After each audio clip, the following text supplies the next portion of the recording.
Good evening and welcome to Town of Port Royal's May Budget Workshop.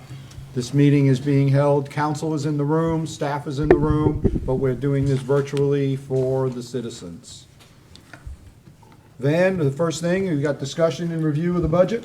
Yeah, sure. The first budget workshop, we worked through a couple of the more straightforward, simpler budgets, court, building services. And so now we kind of want to address some of the ones that have a little bit more discretion. In your budget folders, I included a number of the ledgers that give some more in-depth explanation for each of these departmental budgets. I do have Chris here this evening that can answer any questions that you might have related to some of the ledgers or maybe some of the explanations. Brooke included in the folder today the updated expenditure and revenue reports from Chris, just to give you more of a year-to-date picture. But going through the memo, which kind of follows this, we'll start with the legislative, as you mentioned. And for the upcoming, and of course I gave Brooke my only copy. Let me pull this up real quick on my desktop. Or the council/legislative budget, the anticipated increase from the prior year to this year is around $3,000, which is obviously not very significant with a total budget of a little under $280,000 for the legislative or council budget. One of the line items, or a couple of the line items that typically have the most discretion, is obviously the first one is being budget, project and contributions. And that is where our commitments to the Beaufort County Economic Development Corporation, the Housing Trust, or the housing effort that was been really recently pulled together, as well as any sort of funding that y'all decide or designate for the Historic Port Royal Foundation, and the Redevelopment Commission.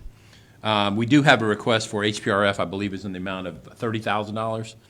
Correct.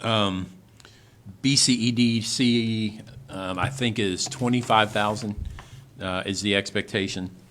That is an increase, but I think I've built that into the budget. Housing Trust, I believe, is in the neighborhood of $10,000, or it was the previous year. So obviously, we're well within what I've designated so far for that particular line item. However, I did build a little bit of leeway into it because there are things that come up during the course of the year. And obviously, one of the things that we'll be working on, or the Redevelopment Commission will be working on, is what they intend to take on for the upcoming year. Right now, I think a couple of things they're probably contemplating is a continuation of the Port Royal Pride program, and the second is potentially a economic feasibility study. So we will have funds set aside to address that. As to the remainder of the budget, obviously personnel costs and all the things that are associated with that, the 2% cost of living adjustment, as well as the increases to both retirement for the town and the employee are noted in that line item as showing an increase, and that's mostly tied to that legislative mandate in an effort to shore up the retirement system. Let me flip over real quick. So do you have Historic Port Royal Foundation, you do have in that number already? Yes. You're comfortable with that? Yes. Okay. Include 30 grand. Yes. And what is the BCEDC? The Beaufort County Economic Development Corporation. And that's 25 grand. Yep. Okay. Yep. Right. That is a little bit of an increase, but I think it's an organization it's proved itself. They've done some good work, not just in Port Royal, but in the city of Beaufort and Beaufort County at large. And we've been happy with the efforts thus far, and I certainly endorse continued support for them. Yeah, it looks like we did 25 last year as well for them. What is the Housing Trust? Was that 5? I think it was 10. 10? Okay. Yeah. Mm-hmm. So, and like I said, this one is fairly straightforward compared to some of the other budgets. Special contracts, I did give you that ledger. I'm going to pull that up real quick here so I can take a look at it so you'll have an understanding of it. And it looks like we did the HPRF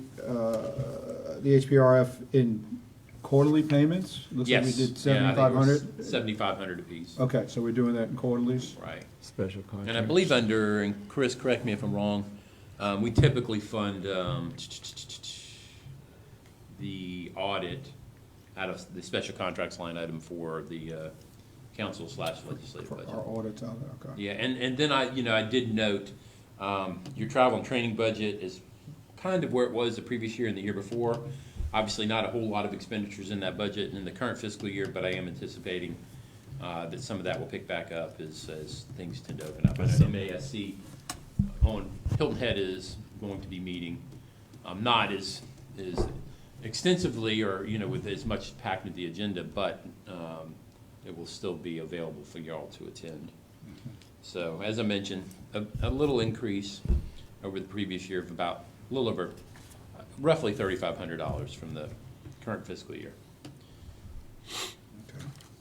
Any questions on that one? Questions, council? No, sir. I have none. I think it's important we got the housing, the Yeah. housing trust in there, that was one we wanted to add. And, and if it's anticipated that there might be a slight increase to that, that's something that you certainly can handle.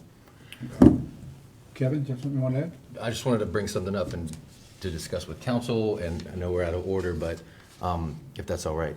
We, our last meeting, we discussed the court budget, and I know that we did not vote on it, but coming up in our council session coming up here, we are voting first reading to approve in name only the budget.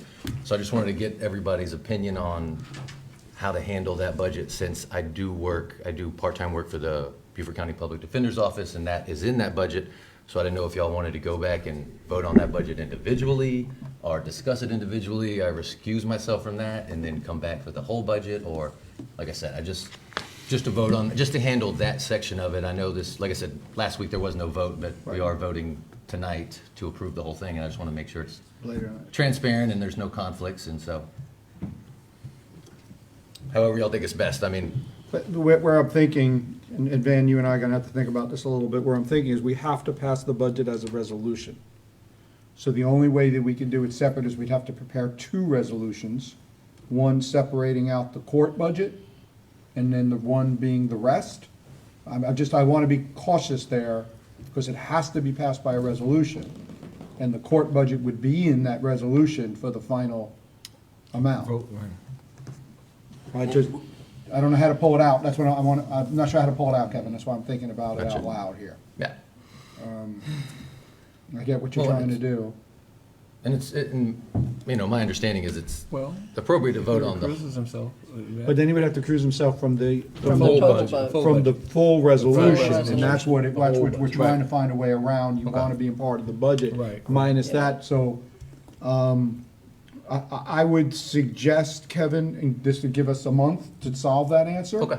I would suggest you recuse yourself from Okay, tonight's and this first reading. reading. Let us see if we can't split the final resolution into two, that you could be part of the main budget, and we do the resolute separate. We'll close the gap with you, but I think we gotta understand. I'll set out tonight's vote. Right, right. Yeah. Don't, and if we discuss the court budget again tonight, you can step out of the room, but the rest of the budget be part of. So Sounds good. just until we find out if we can separate those two in that resolution to have two budgets, I think we can. Okay. But I just want to make certain about that we don't run into an issue. All right. Because it has to be by resolution. Right. You know, we don't usually vote on individual budget, it's by a sole resolution. Well, we need to protect him as well as we Yep. need to protect Yep, us. absolutely. And so It is all for therefore, protecting you.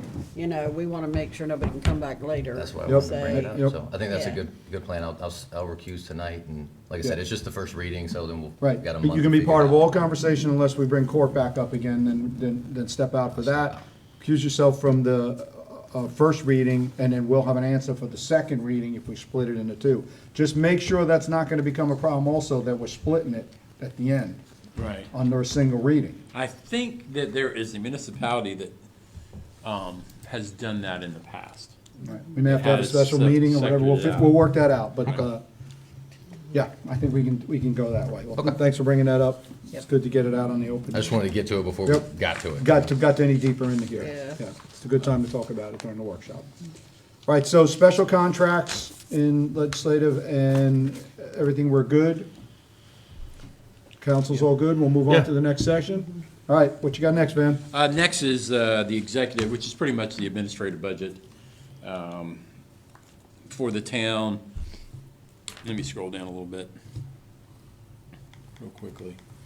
Yeah, in the memo. Right now, the current fiscal year budget, about $842,750. Anticipated budget for the upcoming year is $808,20. I just want to verify it against something else real quickly, so make sure my numbers are matching up. Let me do something real quick.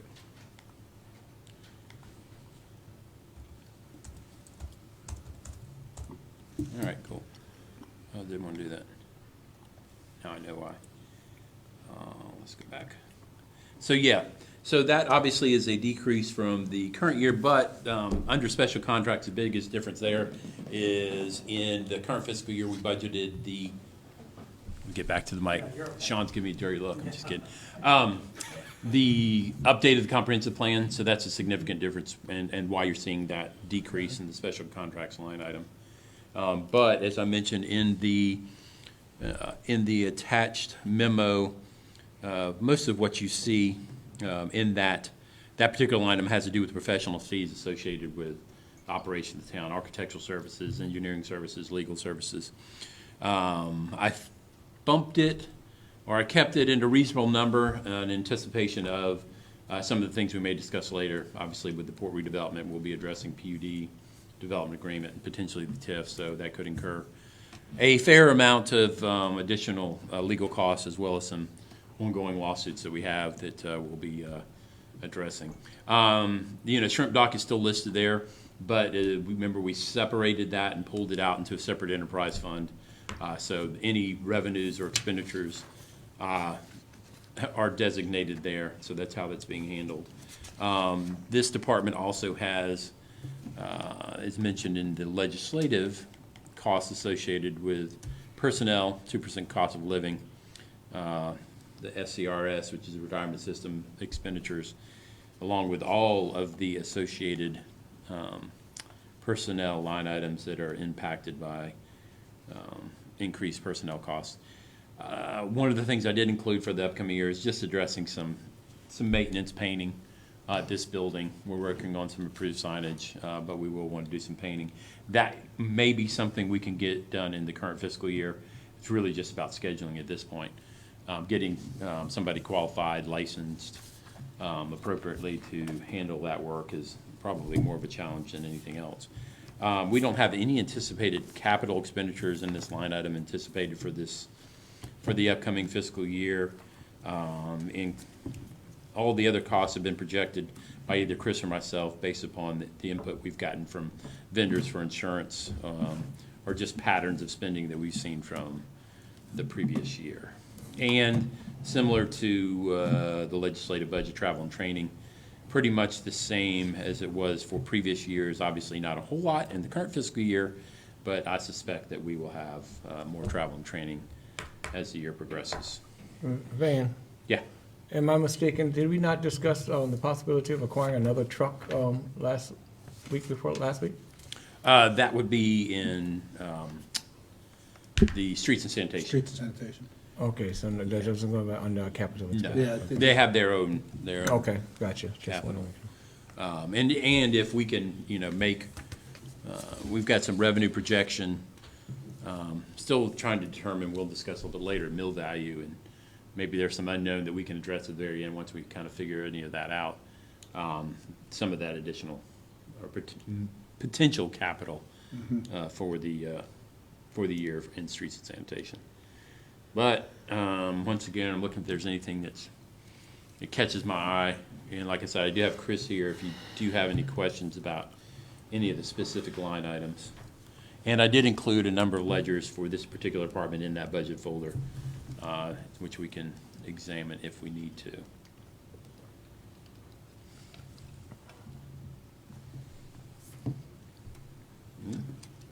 Okay. Questions? No, sir. We good on this one? Good on this one. All right. All right, the next one is fire, and we do have the chief here. I can put up, and I put in the folder, and I can project this out. Reese, I've got that estimated sheet that you gave me. Are you cool with that? Yep. All right, let's put that up. And what I also gave them, Reese, was a copy of that contract that I mentioned to you last night, as well as any additional background information. They have an understanding of where we got and how we got here. Give me a second.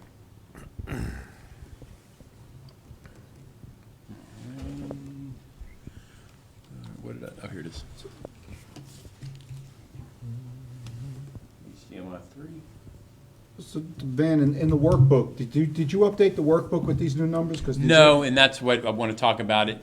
When we were talking, they were still working through some of these numbers. Because the executive number doesn't match Right, either. right. And so I'm going to have to make an adjustment to that, but I figured we had Reese here, we could walk you through it, because it is based upon rooftops and the totality of their budget. Okay. And so then it gives me an opportunity to give a pretty, yes. I still can't read that. Let's see, a little bit more. All right, that's a little better. Can y'all see that? Yes. All right, I'm just going to scroll to the top so I can get more of the numbers to the top. Okay. All right. You can see, and I'm going to just read the total number and then at least Reese explain how it's broken down. But the total estimated budget for the upcoming fiscal year, $5,481,007.52. I don't know what the 52 cents is for, but I want to. That's how tight we make it. I just wanted to see how close we were. Reese needed a new pencil. So, but Well, that's it's in the total budget. benefits section. I didn't do that part. Right. And it's a fairly elaborate formula. If you did go back and read through the contract as to what is included, what's not included, how it's proportionally split out, but this is kind of where we are. Yeah. All right. That is the total budget for the entirety of the fire department that serves both municipalities. It's darn near the same number that it was last year. We are completely flat. And our salaries, if you were to look in the city's budget presentation next Tuesday, are actually down like $5,000. So operations have held. The thing that we are discussing here is the reality that this is actually about 2019 numbers. When we went through our budget last year and cut out money that needed to make things work in the face of COVID, we kept that this year. So though it hasn't grown, it still is continuing to meet the need within the parameters that we've set forth to manage the department. This isn't a financial worksheet that adjusts certain portions of the total budget down to what is owed underneath the contract to the town of Port Royal for the service from the city of Beaufort. Most notably, in our operations budget is a payment that goes to Ladies Island Fire District. That's why you see that on here. Your number's adjusted out for that. An add back for depreciation that is split along the same lines. This is a 64-36%, which Van referenced. That's the proportional share of the rooftops that are serviced by the department. And honestly, that's every rooftop in the city of Beaufort and town of Port Royal. We check that annually in February with the assessor's office, and that has not changed.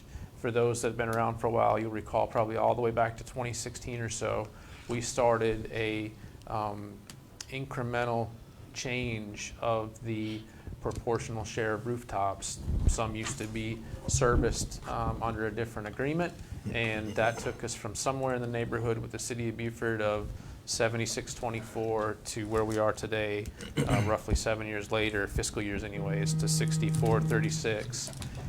And when you think about that number in terms of what it does to the budget for both the city and the town, basically one has to outpace the other by about 150 rooftops per year in order to change it 1 percentage point. I think we're in the neighborhood of 8,000 rooftops between the two round numbers. And so neither are doing that. It's while the town may have built 150 or 200 structures last year, the city kept pace to keep the percentage the same. And again, those are straight off the top of my head. I don't know exactly what the numbers are, but I have them from the assessor, and it did not change the percentage.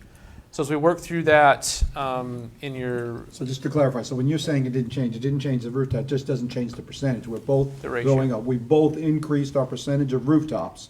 We just haven't moved the needle far enough apart to change this. I just want to make sure everybody understands, we're growing, but we're both growing at the equal pace. that's exactly right, sir. Good, thank you. Below depreciation is the HR finance management fee, which is per the agreement capped at $35,000. That's a direct percentage of the input of the salaries of the city of Beaufort and their prorated share that they apply towards management of the fire department. And so that's the adjusted fire department budget after all that's said and done of $5.4 million. That's what the ratio is applied to. So if there were other things that the city or the town undertook on their own accord, which the agreement provides for, those would be in the upper half of the adjustment. We don't have anything like that this year. The final portion of that is you'll see that this year, after the fourth FY underneath the 2016 SAFER grant, and that's a federal government year. I believe it was fiscal year 2017 for the city and the town, but regardless, we had a revenue side of the equation for the department for 3.5 fiscal years that represented the income from the SAFER grant, and that's totally expended and done. It was over on January 2nd of this calendar year. We just finished it up. And so what you see is the real cost of everything at the bottom. Your net to Port Royal for fire service is $1.95689.35, and that's a million. The last two are agreements between the town and the city for extra services in court and building inspector. And we covered those already, those two. Yep. So there's some complexity there, but at the bottom line, ladies and gentlemen, the expense side of the department hasn't moved. The revenue side moved a little bit this year because we finalized the expenditure of the grant funds for the SAFER grant. Okay. There's also more or less a reconciliation into the year depending upon actuals versus projected in the budget. So, and that's always a moving target. Personnel changes, things that happen. So, Yeah, I can tell you to date, we're at 82% of budget, and that's a couple points ahead of where we should be. So we did well this year with a couple of federal grants. I briefed you early in the year that we got one to do some training. That's been completed, and we actually had some money left over, so more people got to go to training. Good. And it's all coming in right where it should be. And we have not really loosened the reins of COVID expenditures and being mindful of the dollars that we have to administer the department. It's been quite an 18 months, but it's working. Good. Thank you, Chief. and obviously as we, we're maneuvering or trying to figure out how to maneuver through the CARES Act and the reimbursements. And so that's something we'll have to consider as well. It will. We discussed, the initial interim guidance, or final interim guidance, I think, Yeah, of final. ARPA, Yeah. which came out the other day, but didn't affect us non-entitlement cities, but I think we got a good understanding of how it may. Kathy Todd briefed the city council last night that the first proposal will be to refund's the wrong word, but put back into the funds lost revenues that occurred because of that, and some of that will offset the costs of providing services.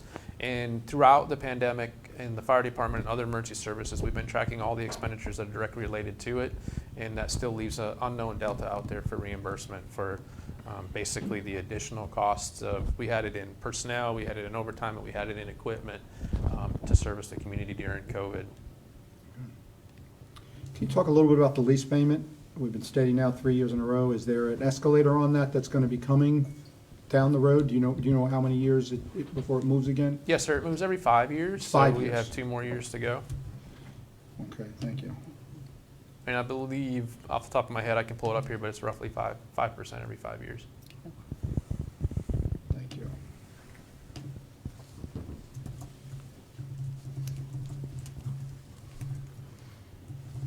Council questions, Chief? Everybody's good? Yeah, thank you, Chief. Thank you, Chief. Absolutely. Thank you for staff. everything. Keep it in line. Yep, thank you, staff. Next, Van, where are we going? All right, we are going. We are going To the police department. Police department. Yeah, I'll switch it back over. Give me 1 sec.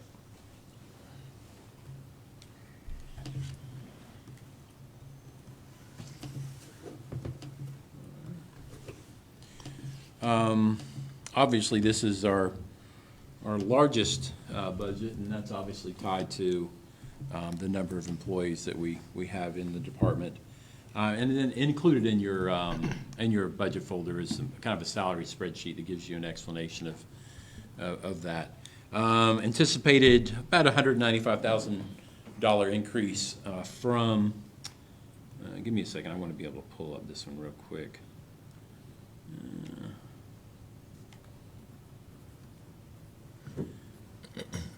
From the previous year, or current year is 2,496,796, anticipating 2,685,235 in the upcoming fiscal year. 2% cost of living adjustment, including longevities, retirement system. We've got some additional modifiers that we're picking up, but you can see about 100,000 of that increase is tied directly to the salaries, regular salaries line item.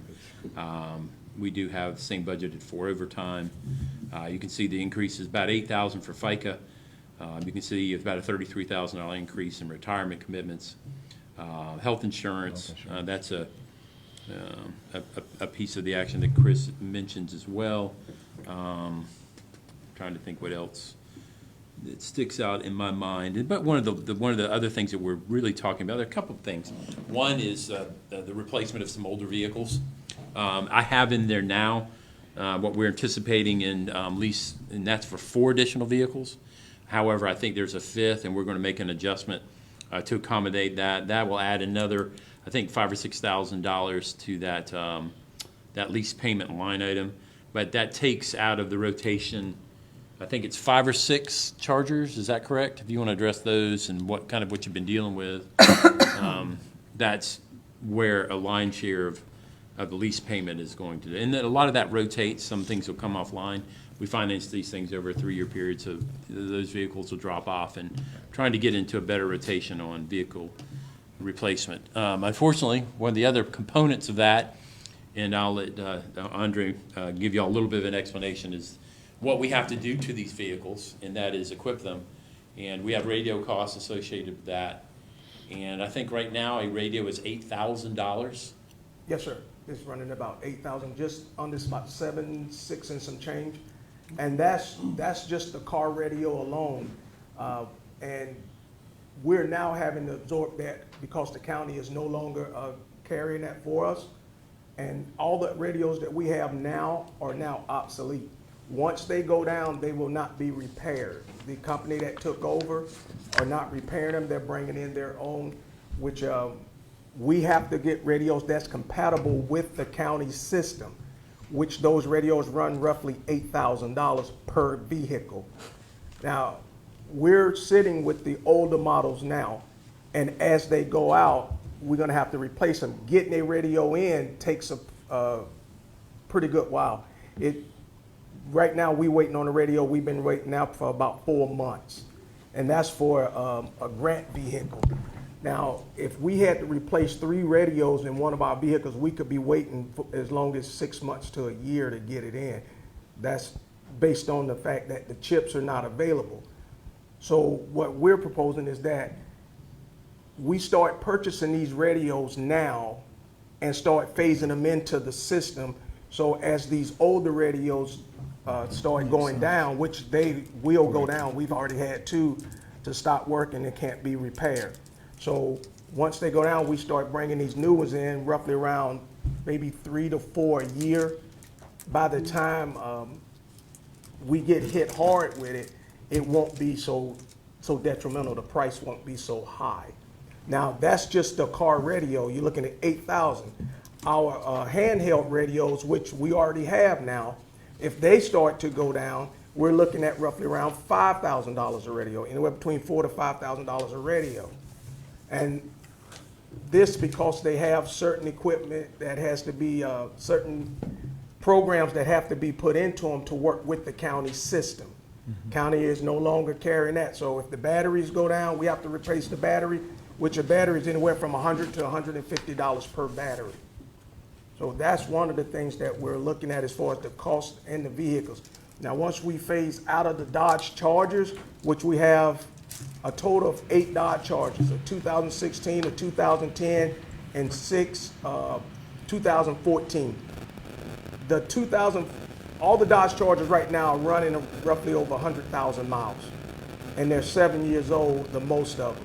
Now, 2016, we may be able to get another year out of that vehicle, but it's going to start getting into the maintenance costs as well as the other Dodge Chargers. Our Ford Explorers, the Tahoes, they're all sitting roughly under 60,000 miles. So we got a good another 2 years before we want to start phasing those out. And by us using the lease program with Enterprise Rental, by using that lease program, we can start cycling these vehicles out and getting more money back on the sale to put toward the next purchase of vehicles, which will actually start benefiting us in the future. So For the that's- benefit of council that wasn't around when you started the lease program, can you go over that program, or Chris, who's ever the best to go over how that program works with Enterprise? Okay, basically what we do with the release program with Enterprise, we would talk to Enterprise and tell them, say we need 5 vehicles, and we want police pursuit vehicles. They will get those vehicles for us. They will bring them to Beaufort. They will take them out to Motorola. We'll tell them what equipment is needed in those vehicles. They will fully equip those vehicles, and all this goes into the lease payment. So once we get the car from Enterprise, it's fully equipped. We do not make one payment, and correct me if I'm wrong, Chris, we don't make one payment until that vehicle hits is delivered to us, not Motorola, delivered to us, and is fully equipped. And I will call them up and I'll let them know the car is online, and then they'll start the lease payment on that.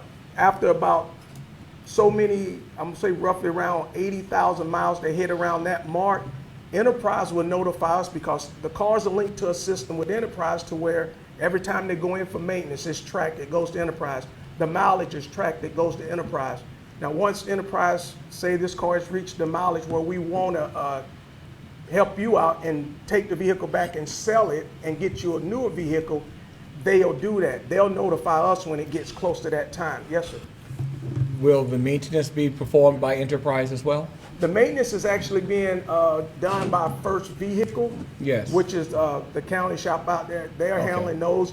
However, they're calling Enterprise and letting them know that this is what we're doing to the vehicles, and it goes into the maintenance goes into a computer database Right. that's tracked by Enterprise. Like Carfax, yeah. Okay, and I know moving forward, when we lease these vehicles, they're gonna be recycling those, but the current vehicles that we own, the Chargers, are they accepting those as a trade, or are we gonna surplus those vehicles? They're going to actually be giving back to Enterprise, giving to Enterprise, because we own them. They're going to be giving to Enterprise as a trade. As a And trade. what happens to that is they'll take the money that they sell the car, and they'll put it toward the lease The lease payment payment. on the vehicles. Good. And what you're anticipating is the ones you're gonna replace next year, you're not gonna be able to reuse the radios? Yes, we will. Right now, we will be able to use those radios. The radios right now, we can use them, but once they Right. have a problem and go down, and have to be, they're not going to repair them if something happens. Why are That's the what- radios $8,000? Well, based on, the base model of the radio runs roughly around 5,000. When I talked to Motorola, Mr. Britt, about it, he stated that because we have to add a program to make them work with the county, we're adding on an additional about $3,000, $4,000 that pushes this up to around $8,000. So it's a lot of stuff that the county requires that these radios have that we have to put on them in order to talk to their system. And is it not And- correct when we trade out cars like that, change the cars out, we pull everything we can out of the old Chargers to put them into the new cars? Yes, ma'am, that's Like correct. your Anything that's laptops and usable. all? Right, now, when it gets to the cages in the vehicle, the Dodge Charger cage is not compatible with the SUV, so we Right. won't be able to use that, we'll end up purchasing. The front bumpers, as far as the push bumpers, they won't be compatible. We'd have to actually buy those. But the radio, the siren, and sometimes the lights are transferable. We can take the light bar and move it to that vehicle as well. So we saving a little bit of money, but we coming out of pocket. Our biggest problem is going to come in when it's time to change out those radios. If we do not get a head start on it, it's going to hit us big when we have to do it. And I guess that's, obviously $8,000 is a lot of money for a radio. If there's any way that cost could be reduced, I guess that's gonna be a negotiation with the sheriff's department that we're There's gonna no have to state see. contract for No. equipment like that? Are we transitioning to SUVs now? Yes, sir. We're getting away from Dodge Chargers. We've had a lot of problems with the Dodge Chargers as far as maintenance, engine problems. And we've had 2 Dodge Chargers we've had to have engines replaced. Thank God they was under warranty. The Ford Explorers, the SUVs, the Chevys and Ford, they've been holding up very well for us. No major maintenance, knock on wood, that we haven't had to have any major maintenance done on any of those vehicles. So we have, and some problems we had, one small problem we had was an ignition problem, which was under warranty, which we've had, that was only one vehicle. We've had no other problems with maintenance on those vehicles. In fact, the tire, as far as tires, we haven't had to replace tires in quite a while. Now that's coming up. Probably this year, we're gonna have to start replacing tires on some of these SUVs. But as far as maintenance wise, we getting the more bang for our buck with the Fords. Great. Well, let's see if we can do anything with the radio costs. We'll get involved a little bit, see if we can't help you in navigating that. But I just wonder if on some of these newer vehicles, if we can't look at absorbing the cost to put the newer radio in them so that we don't run into the issue of having those radios go down. Again, you buy a brand new vehicle, 6 months later, the radio goes down, we can't repair it. We're putting something in a car that we know we can't repair, and I'm a little apprehensive about that, a little concerned about it, but you'll make the right decision, and I know you will, but let's see what we can, if there's any way we can do anything in that aspect. I would, if we could do that, I would love that, sir. If we could go Yeah. with the new vehicles and put the new stuff in it, and then And we then don't have to worry about it. save in the those future. other ones as backup to the ones that if one goes down, you got a spare to put right back in a car. Yes, sir. As we start replacing them all out. I'm just thinking, Van, maybe we'll talk a little bit, maybe we can talk with the county a little bit and see if we can get any kind of a discount on a single purchase in some way. Let us, Well, that's the intriguing part. I mean, because it sounds like it's pretty much a sole source contract, and it would seem to me that the municipalities, despite the fact that we're all buying our own radios now, we still have to comply with whatever standards the county sets for the radios. and their budget is So, higher. do we get to participate in the RFP or the selection of the vendor? No, the only vendor we're using is Motorola. We don't have a choice in that. That's what the county using, and when I was researching it for the grant vehicle, that was the only radio that was compatible to go with And I the county assume vehicle. these radios are what is required to be carried by all fire departments, all police so the departments. fire department's in the same boat here. If Is you were it- replacing vehicles. So if you take the totality of radios issued to personnel and vehicles, I We wonder what are- the numbers are relative to the sheriff's department's participation and the other agencies. Is it really the unit itself, or is it the chip or the crystallization of the? No, it's actually, the actual units is fairly, it's not really, well, I'm not gonna say not expensive, because $5,000 is a lot of money to me. But just the base system of the radio, but when you add the programs that have to be put into that radio, that's gonna bump that price up another And $3,000. that's the only compatible unit that program or that chip or that crystal can accommodate. You probably got some cheaper models out there, but when you start buying cheaper, you're looking at more problems Okay. and stuff. I've looked at a couple different ones, and when I There's- talk, Right, there's encryption software, there's all of that gets installed on the Exactly. radio, and each radio, there's a charge to buy that license for that software. And that's how the price starts, call it a menu choice, you buy the main radio for 5,000, then the county says we gotta add all of these items to it. I used to buy the same radio, we used them at my last company. and at the that's- same time, it has to be compatible with Right. that equipment. So if that program, if that radio is not compatible with that program, it's not gonna work. Well, it looks like we could go buy in quantity, because, if the fire department has to do it, Bluffton's gonna have to do it, Hilton Head's gonna have to, we're all gonna have to do it. It looks like we could be cheaper by everybody going together and buying. That would be the assumption. that the That's how the RFP last, Yeah. if I might, that's how the last replacement was handled. So the county passed a bond, and in that bond was embedded a radio upgrade and upfit. The issue has become the unilateral position that they won't do it again. And the secondary issue is, how do we determine what portion of county taxpayers paid by county taxpayers are actually applied towards countywide services, this being one of them, or segregated and used only for county-provided services in those areas that are serviced by the county and the municipalities. And the forecast for what this is going to cost, not only as operational, which is what Massey's describing, but at some point they will become obsolete in totality and need to be a whole-scale replacement. And it's just for the fire department and the City of Beaufort Police Department, that's north of $500,000. And so you saw 2 years ago, the City of Beaufort put into a reserve mill, and that part of that collection that's going into a reserve account right now is hedging against this, probably 8 years from now at this point, necessary replacement of all emergency services radios if this problem that Van is describing is not solved on a grander scale. Because all the economies of scale that you guys are talking about definitely exist, and they're unilaterally and arbitrarily, quite frankly, eroded if we don't get in together and do this as a single group. It worked very well to do it in the way that it has been done for roughly 20 to 25 years. And to come to this date now and be able to succinctly explain to you why it's not going to be done that way again, I can't, and neither can Massey and neither can Van. Understood. It's above our pay grades.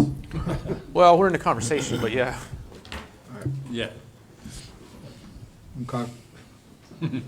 Well, I think we should take a look at the radios as far as with these new vehicles, if there's any way we could squeeze them in financially. If we can't, we're gonna have to change them out, hedge our bets, but just look at that.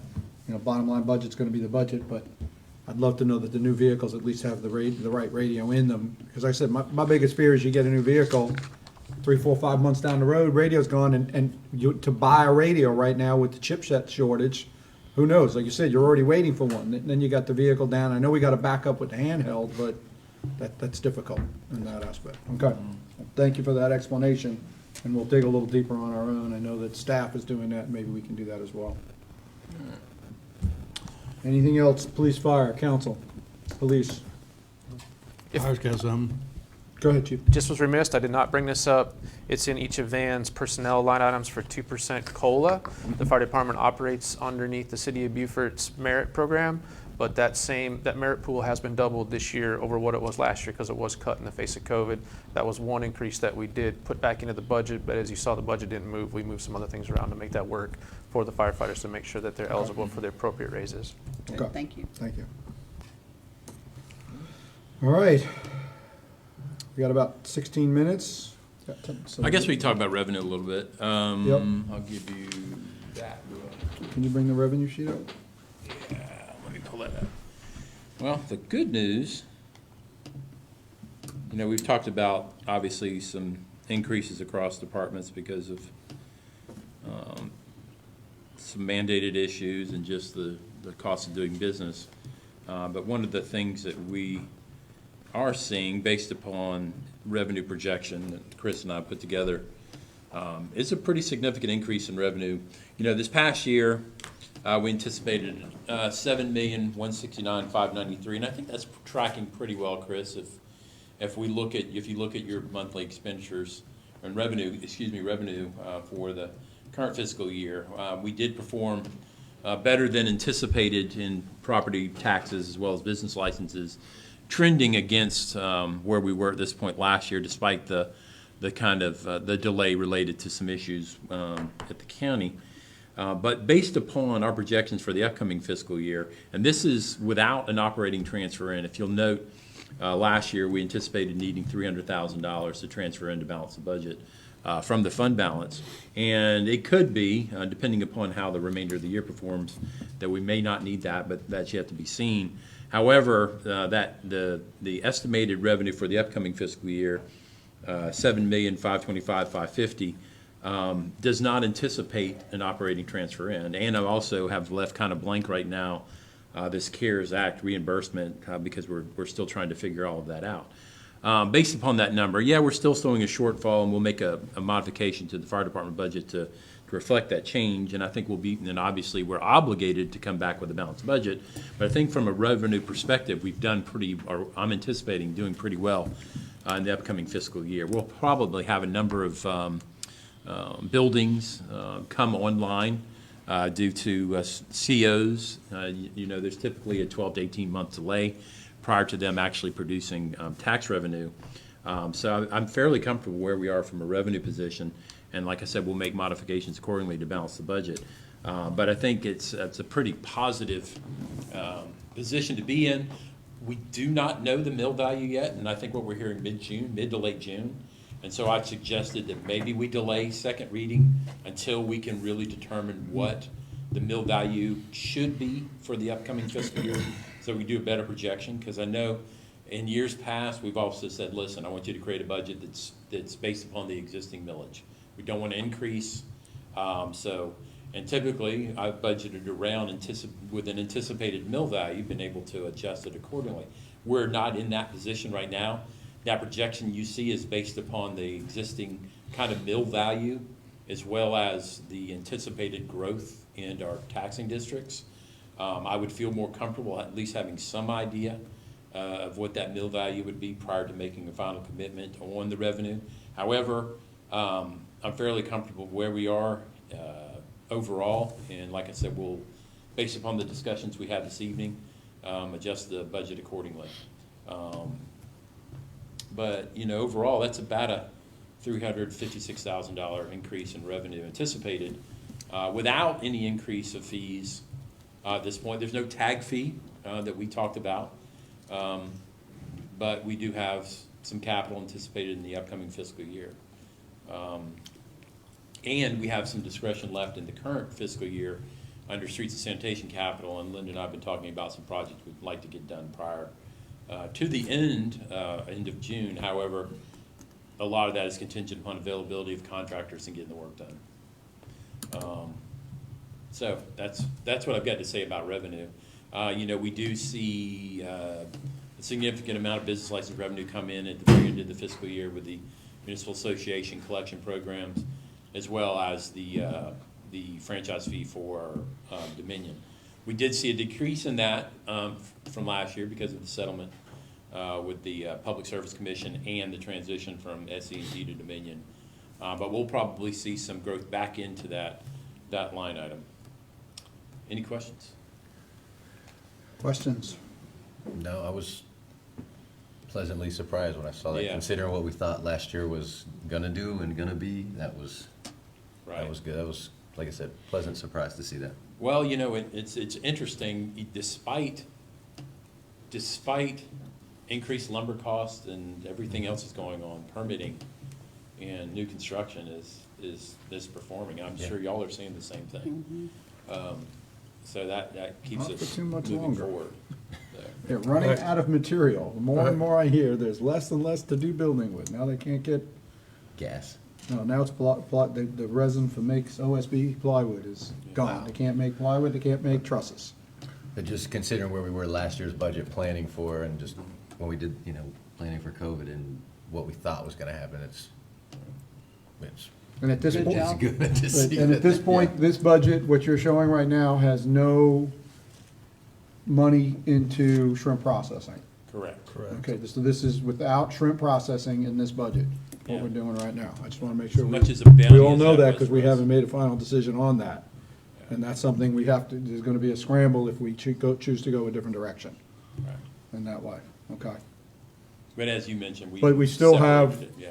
We still have a little bit of revenue coming in for the number of boats that are at the dock. We're taking some estimate on how many might be there, coming into the enterprise fund for dock maintenance, and that will be for strictly to maintain the dock.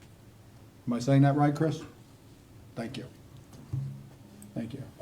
Yeah, I told Chris to be here tonight, so y'all can pepper him with questions if you'd like. You know, this is not his favorite thing. No, he's good with it, but we can't see the smirk on his face with his mask on. Chris is sitting with a mask on. So the questions, and thanks for answering them, because I know we've all been kind of sending in questions and getting them answered, helping us understand where we are. And if there are any ledgers you would like to review associated with any of the line items, please let me know, and Chris can pull those together for you. Okay. That's, Council, anything else for the budget workshop? No, sir. No?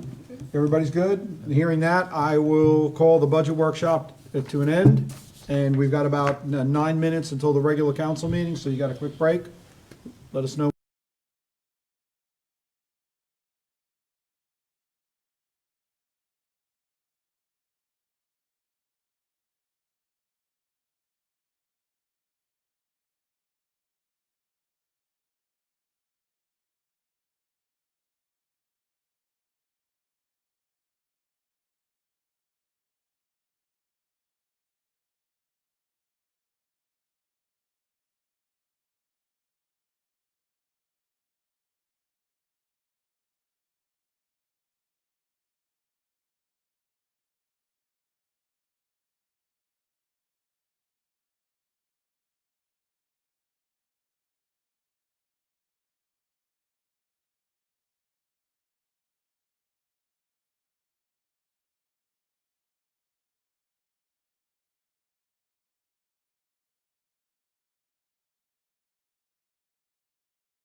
Good evening, everybody, and welcome to the May Port Royal Town Council meeting.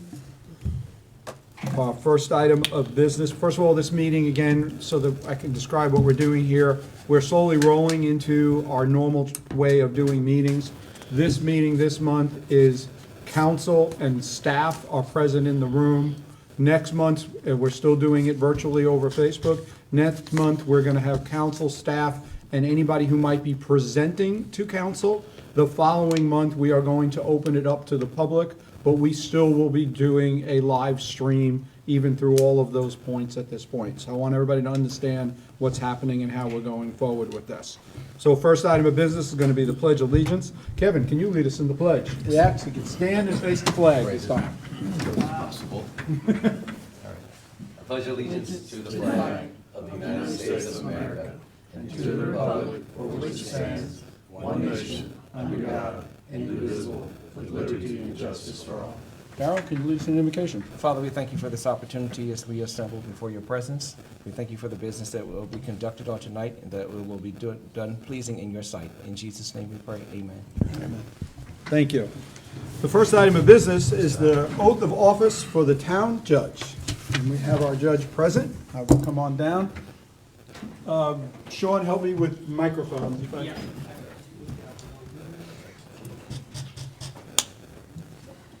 If we stand here, are we close enough? Yeah. Judge, Jerry, can you join me? Yes, sir. Well, do you want his wife to do that? Would you like to hold the Bible? No, we got to do it.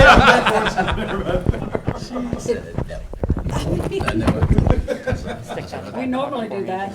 You what with that? You can just put it in any pocket or even hold it if you like. I do swear I do swear that I am duly qualified, that I am duly qualified, in accordance to the Constitution of this state, in accordance with the Constitution of this state, to exercise the duties of office to which I have been appointed, to exercise the duties of this office to which I have been appointed, and that I will, at the best of my abilities, and that I will, to the best of my abilities, discharge these duties, therefore, and preserve and protect, discharge these duties therefore, and preserve and protect, and defend the Constitution of this state of the United States, so help me God. and defend the Constitution of this state and of the United States, so help me God. Thank you. Welcome once again. Thank you, Mayor. For being our municipal judge. Mr. Councilman, thanks, sir. Council, anything you'd like to add? There you Mary go. Beth, always good to see you. Always good to see you. Thank you for your service, sir. Thank you, Thank Judge. you for allowing him to be our judge today. Yep. Mr. Put it Darrell, on ours. always good to see you too, buddy. Good to see you. Wait, this goes to somebody here. Wow. I remember 20 years ago, when I I got a remember the ticket for first one. $1,000 36 for riding my years. bicycle Maybe on the the audience. with Roger Carr. Oh, wow. 36 years. Roger Carr? Roger Park Roger Carr. helped me out there. I had to come before a judge. Thank you, Judge. That's it. Thank you for coming in tonight. I'm glad we were able to get back in public to do this face to face. Timing was perfect. Thank you. All right, next on the agenda is the approval of minutes. We have two sets of minutes in our packet that we need to approve. We've got the minutes from our regular council meeting workshop of April 7th, and we got minutes from the regular council meeting of April 14th. What is the pleasure of council? I make a motion to approve the minutes from council workshop of April 7th and the minutes from the regular council meeting of April the 14th. We have a motion to approve both minutes. Do we have a second? Second. Everybody got it? Sorry. It's good. Any additions, deletions, corrections in the minutes? No, sir. Hearing none. All those in favor, please signify by raising your hand or signify by aye. Wow, I don't have to call names. That is nice not to do that. That is really corner. nice not Top to do corner that. style. Yeah, because I'm following the line down. Okay. Next item of business is it's amazing what little things, you know? Next item of business is the council briefing. Van, we went over this in detail last week. Council have any questions? Van, updates to the briefing, please. The only thing, the update I do have is that I did email y'all a document from our attorney Lawrence Phillips that I'd like you to review when you get a chance. Yep. Other than that, You know, I think, and Kevin and I discussed this a little bit earlier, there is a discussion regarding filling holes at Sands Beach. At the Sands. I certainly understand the need to fill the holes where people have dug for shark's teeth. However, I think they're probably referring more of the holes that we see due to the beach being overrun by water every 12 hours or so. So we can't fill those holes on a regular basis because of tide changes. Also, when we do address those, it does require a permit, a maintenance permit from OCRM to provide any fill or push any dirt around. So it's something we do less frequently. And so that's probably something that we can't really fix. Well, we do it from time to time. We get the permits, and actually it kind of slows cars down, so they're not speeding through there. And The holes slow them down. right, so that's not a bad thing. The shark teeth digging holes, I agree, ought to be covered in. Yeah. But the other are nature. That's in the the tide. It is nature. So So I just wanted to bring that up, but it's, I really don't have any other updates. I'm just looking through it real quick to see if there's anything. Well, I think we should update, in case anybody didn't see what happened Monday with the local option sales tax. Yeah, it has been endorsed by county council via a vote, and so we can expect to see it on the ballot this November. I know there is some question about voter turnout, but just a reminder, and it was pointed out, there is a Port Royal, and I believe Bluffton also Bluffton and has, Port Royal municipal has elections. elections on those dates. So hopefully that will encourage additional turnout to vote on the local option sales tax. And do And you, just a reminder, I heard one of the council members discuss that it was great for 6% property owners. Just a reminder, a lot of people that vote in these municipalities and in the county also own 6% property, so they are voters too. That just needed to be a reminder to that councilman, so if we could pass it along, I'd appreciate it. and do you anticipate bringing a resolution before this council on how that money would be used at the town of Port Royal if it Absolutely. passes? The city passed a resolution discussing the specifics of how they intended to spend that money. Bill did forward it to me today, and so I would recommend that y'all take it up and provide that specificity as to how those dollars would be expended as well. We have, in this forum, discussed it several times with our intent, and I think we did it. I mean, we may have done it, maybe not officially, but it was going to be obligated to infrastructure related to roads and sidewalks. Basically, your ankles down sort of stuff. Yeah. So, but I think that's a commitment this council, I think, would probably be willing to make, just to, if that would give clarity to anybody that's considering it.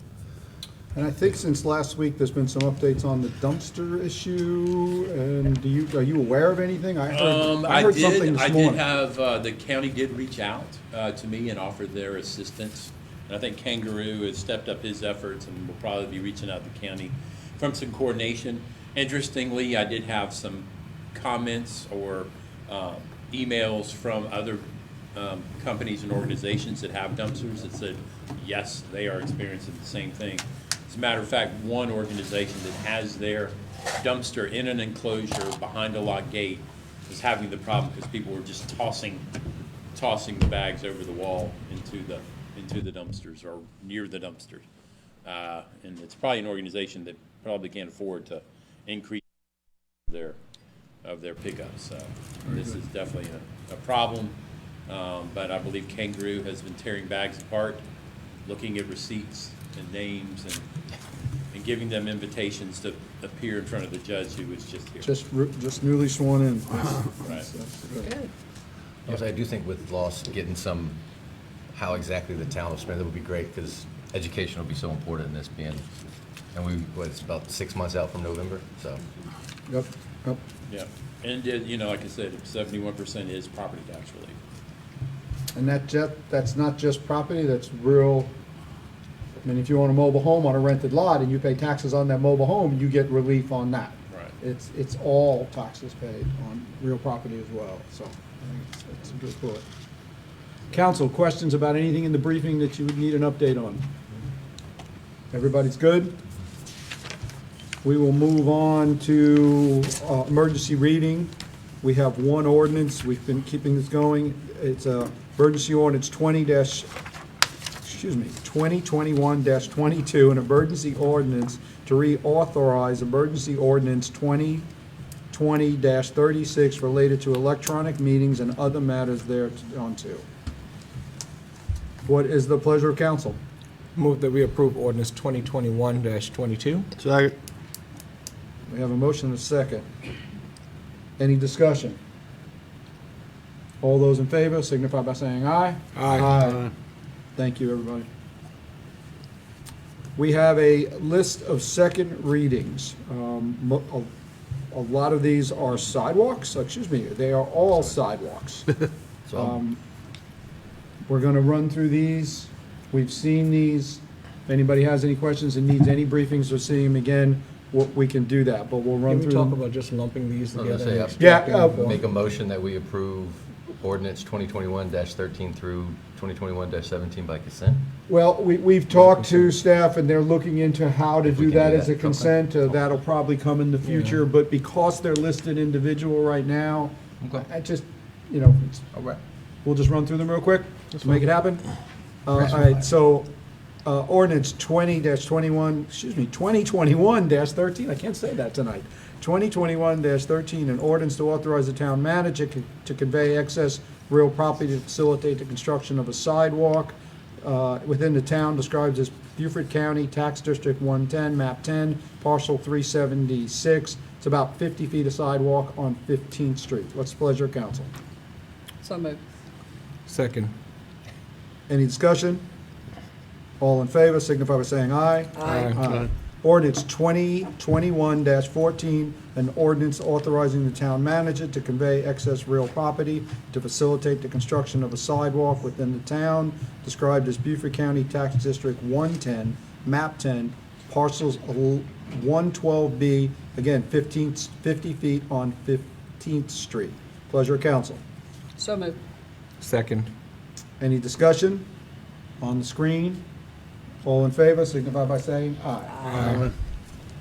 Ordinance 2021-15, an ordinance to authorize the town manager to convey excess real property to facilitate the construction of a sidewalk within the town described as Beaufort County Tax District 110, Map 11, Parcels 106A, 460, 461. It's 193 feet on Old Shell Road. Pleasure of council. Move that we approve ordinance 2021-15. Second. We have a motion and a second. Any discussion? It's on the screen. Hearing none. All those in favor signify by saying aye. Aye. Ordinance 2021-16, an ordinance to authorize the town manager to convey excess real property to facilitate the construction of a sidewalk within the town described as Beaufort County Tax District 110, Map 11, Parcels 67B and 453. It's approximately 100 feet on 8th Street. Once again, it's up on the screen. What's the pleasure of council? So moved. Second. Thank you. Any discussion? Hearing none. All in favor signify by saying aye. Aye. Thank you. Ordinance 2021-17, an ordinance to authorize the town manager to convey excess real property to facilitate construction of a sidewalk within the town described as Beaufort County Tax District 110, Map 10, Parcels 370, 369, 368, and 158. This is 148 feet on 12th Street. It is up on the screen. What is the pleasure of council? Move that we approve ordinance 2021-17. Do we have a second? Second. We have a motion and a second. Any discussion? Hearing none. All those in favor signify by saying aye. Aye. Thank you. We are working on putting a consent agenda style together for that. We have first readings now. Van, you want to go ahead and describe these to us? All right. Ordinance, the first one is 2021-11, ordinance amending the zoning code to include section 3.370, coastal resiliency overlay zone standards. And just give me a real quick, I'm flipping back to this. Explain to us what that means. Hold on, let's see.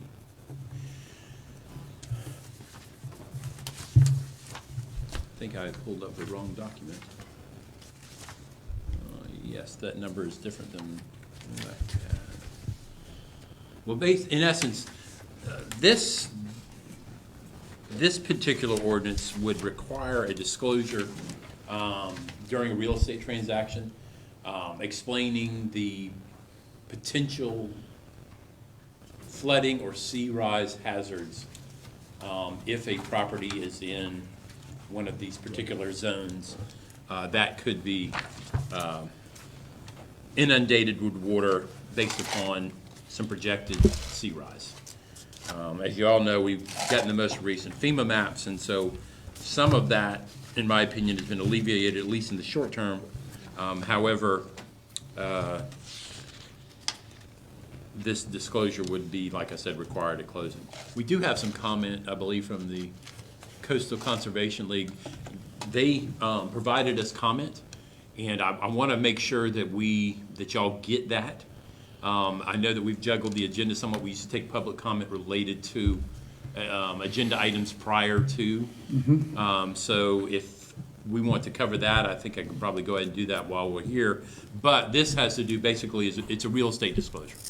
It's very similar to what we would do, or what is done if you have a property that's being purchased in the ACUs. Yeah, with the modified way that we're doing meetings, I think it's appropriate that if you have any public comment, you go ahead and read them into the record. Correct. At this way, I think it's All right. appropriate till we get people back in the room and we can do them the way we really ultimately want to do those. Yeah, and this is from Jesse White, who is the South Coast Office Director for the Coastal Conservation League. And this is quite a letter, so it's going to take me a little bit to read it. And I think it may include both issues, but I'm going to go ahead and read it into the record. Dear Town Council, thank you for the opportunity to comment on behalf of the Coastal Conservation League. My name is Jesse White, and I'm the director of our South Coast office here in Beaufort. On behalf of our over 3,000 members, we urge Town Council to approve the fill standards and coastal resiliency overlay ordinances before you. Both these ordinances are proactive and reasonable measures intended to improve how we live and develop in the floodplain, and arose from the Ladies Island Plan, which the town adopted in 2019. As an educational tool, the CRO will help to protect and prepare those living in the floodplain, making them and their properties more resilient. As a smart growth measure, the fill standards responsibly accommodate growth in the floodplain while protecting neighboring properties from disruptions to natural stormwater functions. More specifically, the fill standards would limit the amount of dirt that can be used to fill our lowest lying areas in order to build on them. Using the new FEMA base flood elevation for the 100-year floodplain of 10 feet or less above sea level, the fill standards would limit the use of fill dirt for properties within that floodplain to 3 feet, which instead encourages the use of alternatives such as building with stilts or siting structures on higher elevations. In addition, the fill standards were drafted with a lot of flexibility for municipalities and individual homeowners. The use of fill dirt for property maintenance purposes such as landscaping or erosion control are expressly exempted, and the town can exempt all of its redevelopment areas like the port property from these standards as well. Most importantly, these fill standards are necessary in order to ensure the quality of life we all enjoy here in the Low Country, ensure that the quality of life we here in the Low Country can be maintained. Development pressures and climate change impacts are two of the most pressing issues facing our community, so we have to be very thoughtful moving forward about how and where we develop.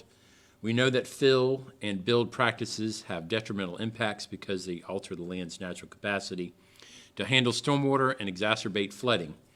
By continuing to allow an over-reliance on this type of development, we're not making ourselves more adaptable and resistant to the impacts of climate change like we should be, but rather placing people and property directly at risk and in harm's way.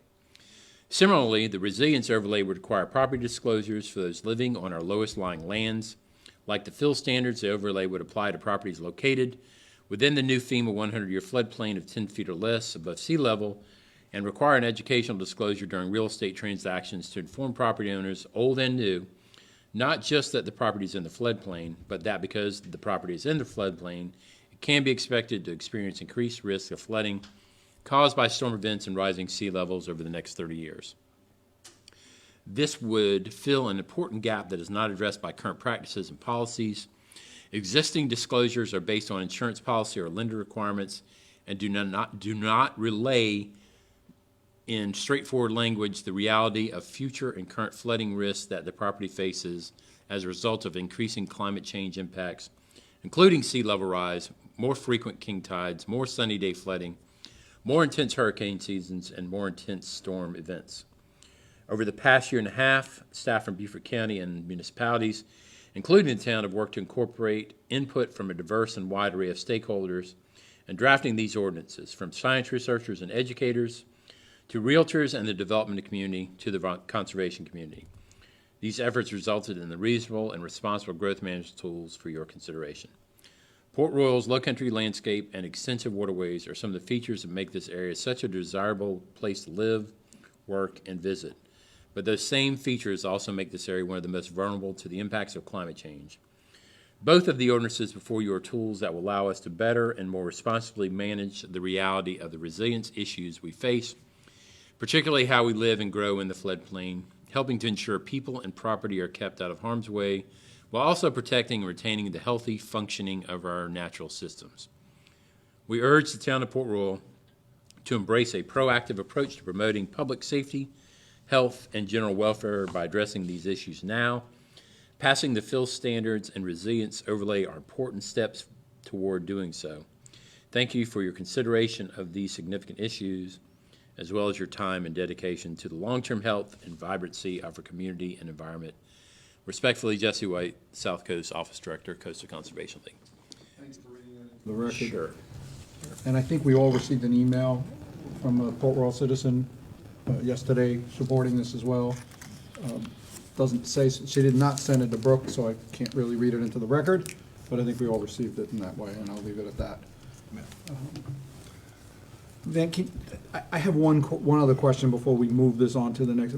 How did this, do we have any other notification ordinances like this that are in Port Royal? I know that the county does under the ACUS. I know that people have to be notified if they're in the flight path. Other than the ACUS, is there anything else in Port Royal, or is this the first time we're doing? This is our first. This is our first. I just wanted to get a clarification. Pleasure, council. Yeah, I've got some questions. I don't know if now's the time to discuss them or not. At the last meeting, we postponed this until after the reading of the county. Has that occurred?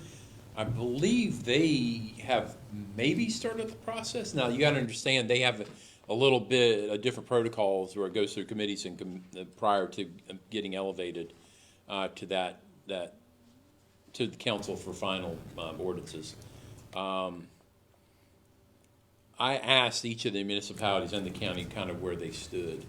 I did get, obviously the city has passed a modified version of the bill, at least first reading.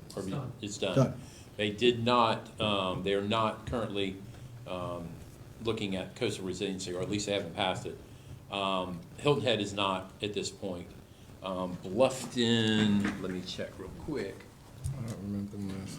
But the city didn't, the city put this in the resilience in a, they didn't have to do it by ordinance, right? Am I understanding that properly? So the portion that's being considered for the bill ordinance, modified language was placed into the base being flood ordinance that we passed. Okay. That addresses it. It's a little bit different than what is being proposed. Okay. I'll turn my mic on now. Okay. Yeah, Okay. and I believe that's been provided, so. And so, and they haven't looked at the coastal resilience. There's been workshops on it, but it hasn't been It taken up. hasn't in been taken council. up on action yet. Okay. Okay. So to answer your question, the county has not moved it all the way through. This is definitely something that we want as a regional. We have options. We can postpone it, keep postponing it. I thought last time we voted on postponing it until after the county. Well, we voted on postponing to a meeting that was supposed to happen on Monday, Right. the 3rd, but I don't know that we got the That would be my only concern there. And this is the answer I got. Beaufort County has tabled it in order to have a combined meeting with the Realtors Associations, the committee that developed the ordinances, and environmental groups. Then that answers that question. I mean, I believe the motion was to postpone it till next meeting, which, I think it was till after it's presented to Beaufort County. Right. That was it. If we could go back in the minutes and look at that, Oh. because I think what, I believe I made that motion to at least give them the opportunity to present. And I didn't table it, I postponed it. No, it was I was postponed. specific to Yeah, no, postpone it it.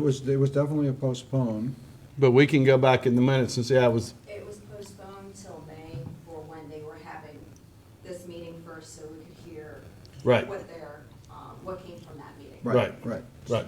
And we have been asked by the county to participate in that discussion with. I guess my confusion, as you just said, haven't they been talking about this for a year and a half? Yeah, and that's like I said, it originated, with the Sea Island, Ladies Island Plan Which we passed. and and the approved. Sea Island, it may have been with the Sea Island Coalition. I think there was some discussion. Obviously, the Conservation League has an interest in it. And, it was driven by some developments. And I assumed, that, like I said, I wanted to get clarification from the other participating entities to see where they stood. And right now, y'all are the fill, the city's done a modified fill. Hilton Head right now is not there. Scott Marshall, let me see what Scott said, Scott with Bluffton. And then the answer I just read to you was what I got from Eric Greenway with Beaufort County. And do we know the percentage of area in Port Royal this affects? What's in the flood, what's under 10 feet? A map that Linda created. Right, so the map that's up there, what's in green and the few that are marked as need to be changed to green are all exempt from this, Those are basically what are defined. because those are the redevelopment Yeah, pieces. exempt from Phil's standards.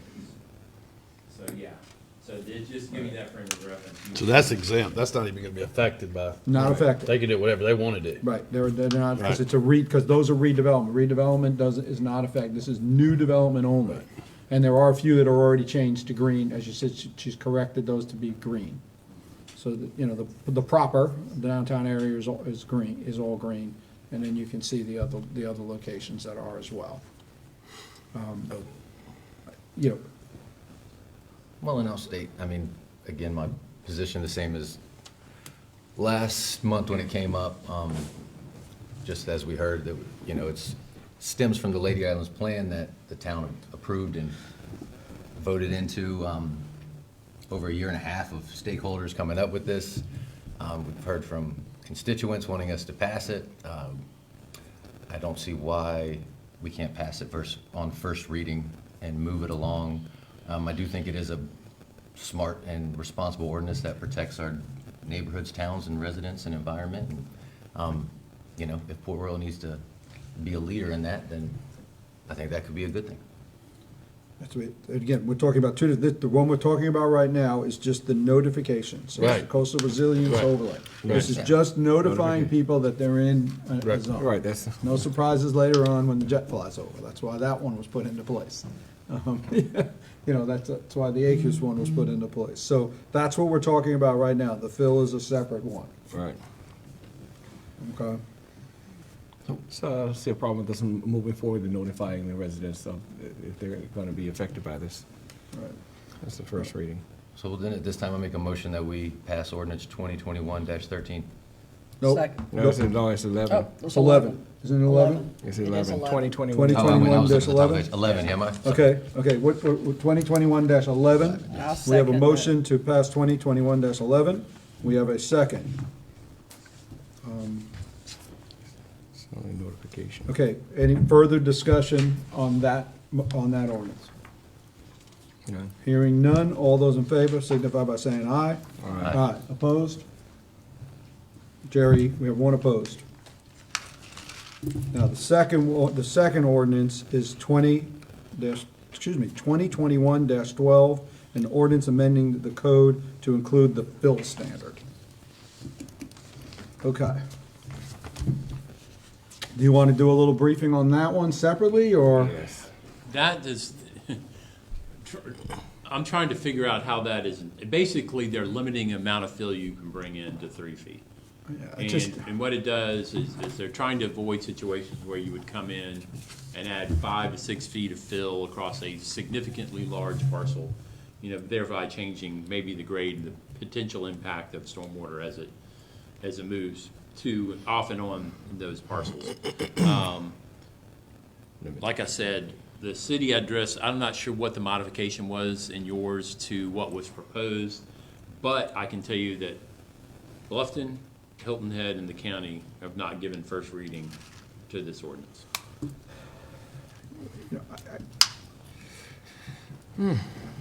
I'm really interested to take a closer look at what the city did, honestly, on this one, because again, we're so close. To them. The contractors work so close. I'm really interested to take a closer look at that. I agree. And then the other piece of information that I think would be beneficial for me to make this decision is, and if we need to wait till the new planning director is on board, then we need to wait till the new planning director is on board for this. But I'd love to see a map that shows me what properties this ordinance is gonna affect specifically. Right. This, I can't point it to you on that. I've asked Linda, and it's about, I think it's like one street. Right, but, In Fort right, Mill. I've it's heard like- it's it's very one or two small- streets, yeah. I've heard it's a very small amount, but I haven't seen the map, and I think I'd really like to see that map. I agree. And look at it specifically and know exactly, I understand what's exempt, I understand what's not exempt, I understand what we're trying to do. Is an ordinance the way to do that, or doing something like the city did in the flood ordinance? Is there a better way than just this if we're only talking about one or two or three pieces of property? That's the concern. And that is what kind you're looking at. Well, that's what properties are exempt or have to fill, but this doesn't show which ones are actually below the 10 feet and are affected. And that's the piece that that I'm missing. Maybe in we my can get mind. Linda to send it to us. What? Into your motion. We know what happens when the mayor enters a motion, he gets in trouble, so he's not doing that. I've sat in many other council meetings in the mayor did. I've done it. I did it. But I've sat and in that one was, last week. and they did. So at this point, what you're saying is you want to postpone it? A vote on this is what I'm hearing. on this one, I was ready to move on the coastal resilience, and that's why I moved forward on that one. On this one, I would support more information, definitely. I make a motion to postpone until we receive more information, ordinance 2021-12. And the information we're looking for is the properties that it will affect directly? And also, I want to hear from the counties and the other people at the table.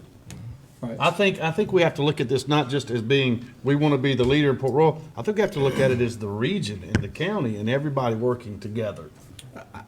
We have a motion, so let's get that motion moved forward to have discussion on that, and I have something to add. I'll second, Okay. but it's 2021-12. Yes, ma'am. 2021-12. My add to that, my discussion on that would be, I think in this one, there is some separation between north and south of the Broad. I think there's some difference between north and south of the Broad when it comes to this fill ordinance and what's happening in that way. So yes, I believe in the regional aspect. I believe in looking at the regional aspect.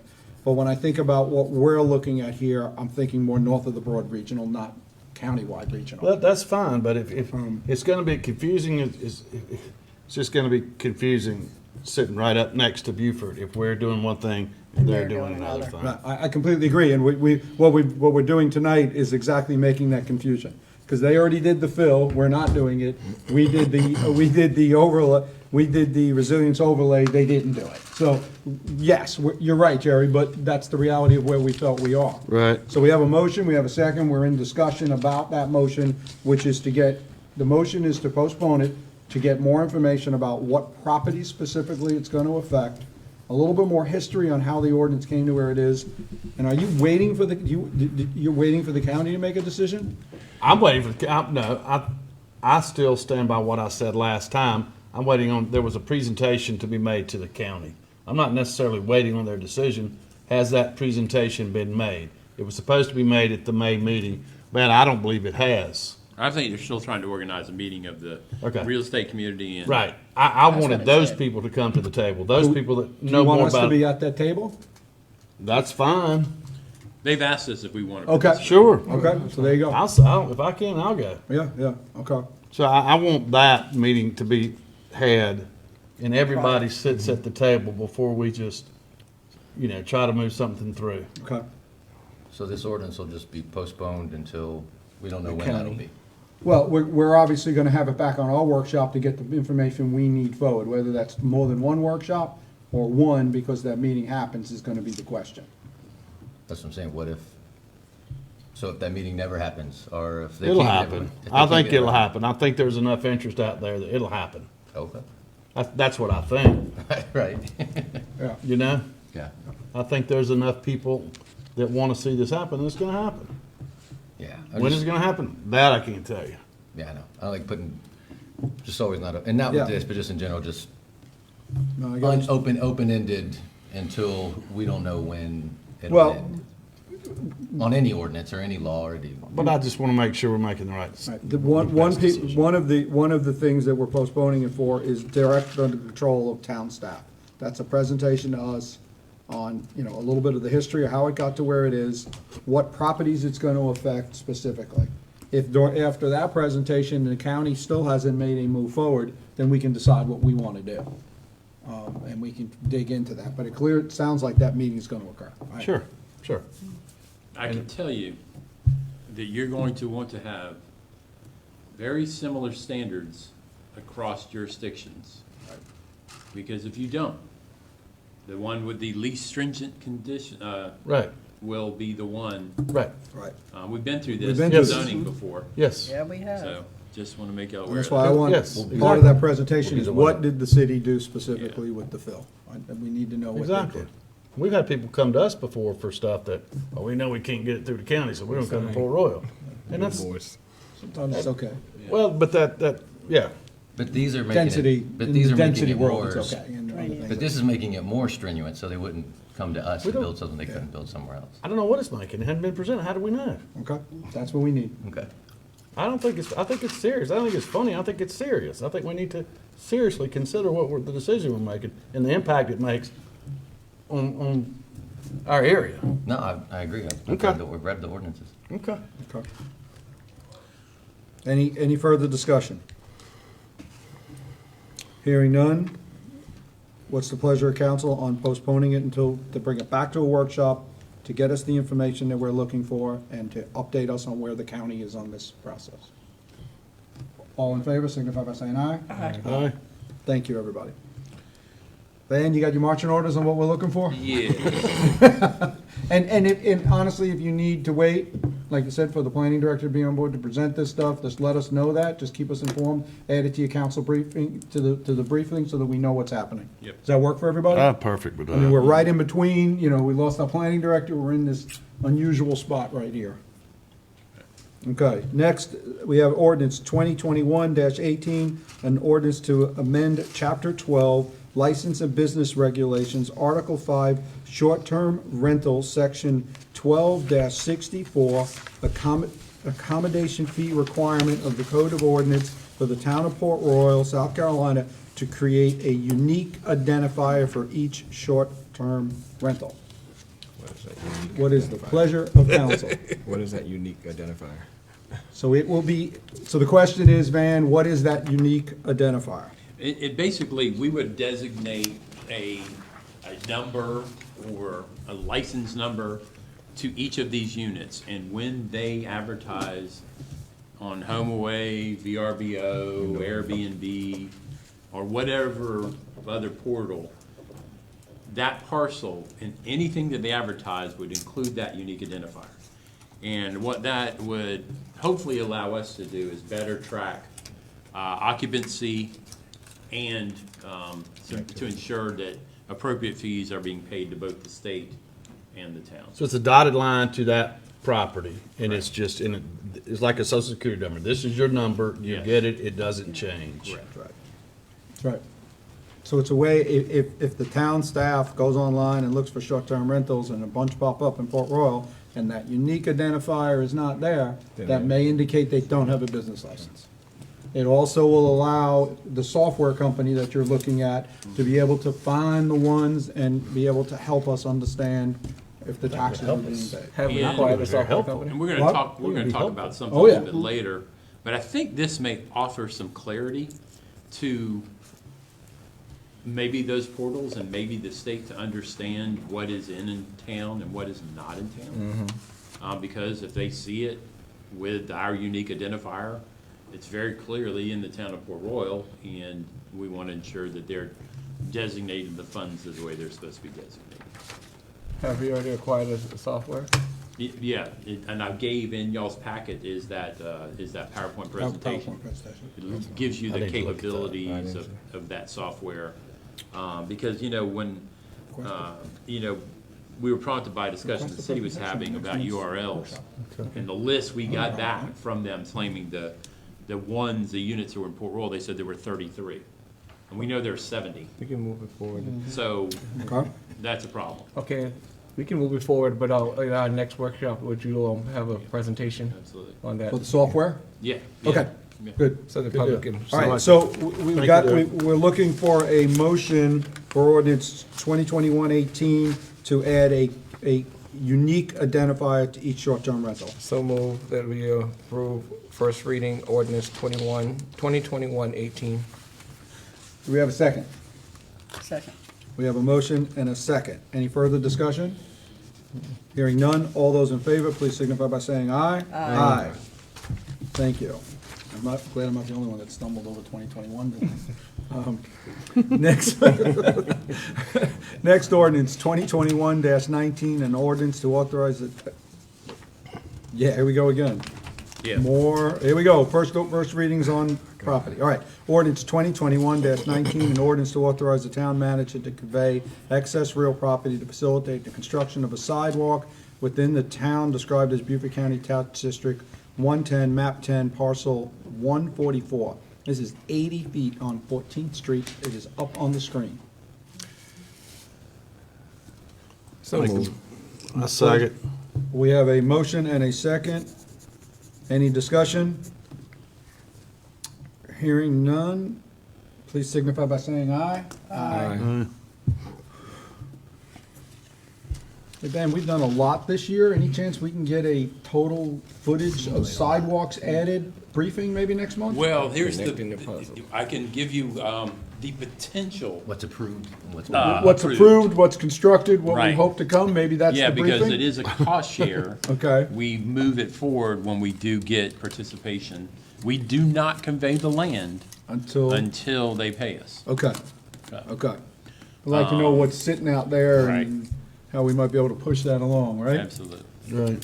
All right, next ordinance is ordinance 2021-20, an ordinance amending Chapter 19, Traffic and Motor Vehicle, Article 2, Stopping, Standing, Parking, Section 1931, Control of Parking in Public Parking Areas or Private Parking Areas under the jurisdiction of the Police Department of the Code of Ordinances of the Town of Port Royal, South Carolina, weight and time limits for the town right-of-ways. That's one of Mary Beth's pet peeves there. Van, you want to, what is the weight limit? What are you proposing? The ordinance basically would limit vehicles that are 7,500 pounds or more for parking in the right-of-ways for more than 3 hours at a time. More than how many hours? That's a little That's a different, long. Harold. Yeah, that is a little different, yeah. Yeah. 7,500 pounds or more in the right-of-ways Yeah, limited to 3 hours. for 3 hours. So, an example of a vehicle that size? Let me, I gave you all a list. Let me- Yeah. A 1-ton truck is over the limit, a 3/4 truck is just Yeah. under the Moving limit. truck, Right. moving van. Big Ford Excursion, curb weight is just under the limit, but you fully load it and it's over the limit. But that's not what we're doing. We're looking at gross vehicle weight sale. Yeah, you got an unloaded and loaded Right, weights. so it's unloaded, what it was purchased. Like an F-350 is 5909 unloaded. A F-450 unloaded is 8590. Where has this So been a does problem? this include a contractor that's sitting there parked and working? No, does not include working. They can park in the right-of-way as long as it's less than 3 hours. Less than 3 hours. Well, what if a guy's out there and he's there for the whole day? Then he gets a ticket or he has to move the truck? He move it and come back. Wait a minute, I thought it read that if they were actively working, I remember reading that. No, right now,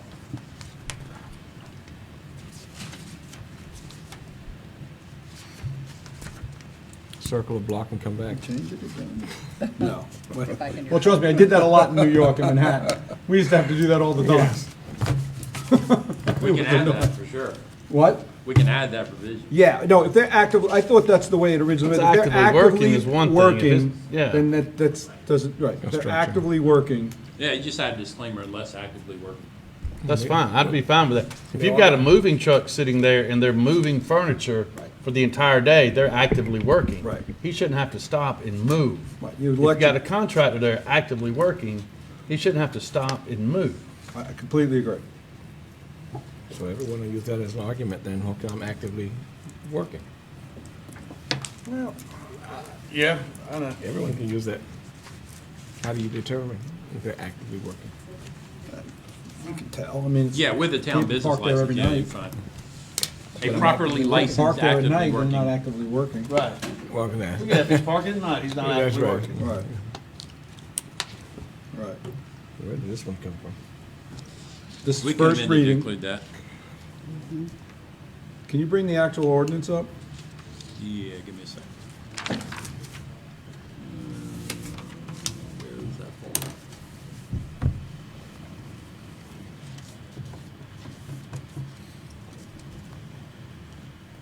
Number, it is 1820.